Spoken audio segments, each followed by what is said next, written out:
నమస్తే, welcome to KK news. నేను శ్రీదేవి. ఇప్పుడు ఆంధ్రప్రదేశ్ లో ఊహించని రాజకీయ పరిస్థితులు నెలకొని ఉన్నాయి.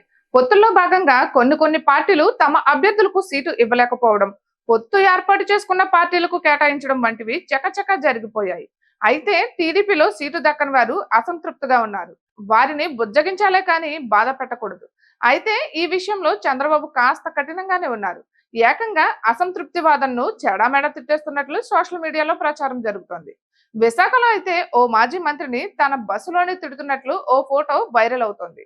అందులో నిజానిజాలు తెలియాల్సి ఉంది. బాధిత మాజీ మంత్రి నోరు విప్పితే గాని దీని గురించి తెలిసే పరిస్థితి లేదు.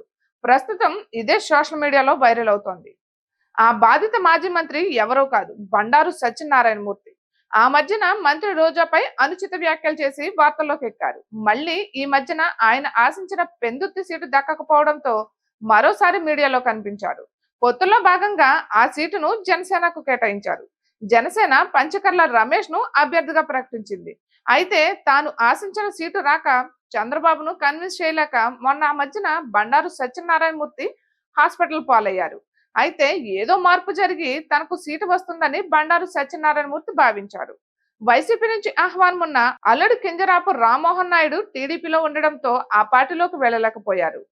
అయితే తనకున్న చనువుతో చంద్రబాబును తాజాగా కలిశారు బండారు సత్యనారాయణమూర్తి. ప్రజాగలం పేరిట చంద్రబాబు పర్యటిస్తున్న సంగతి తెలిసిందే. అందులో భాగంగా ఆయన విశాఖలో పర్యటించారు.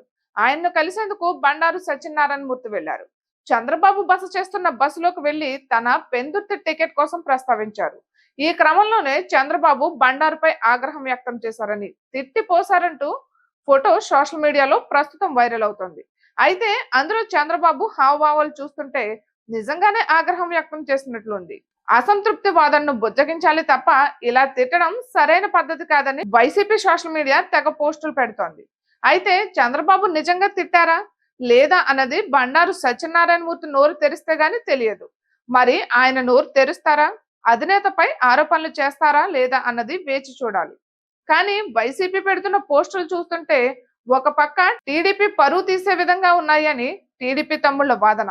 మరేం జరుగుతుందో వేచి చూడాలి. ఇక ఈ వీడియో మీకు నచ్చినట్లయితే లైక్ చేయండి, షేర్ చేయండి, కేకే న్యూస్ ను సబ్స్క్రైబ్ చేసుకోండి.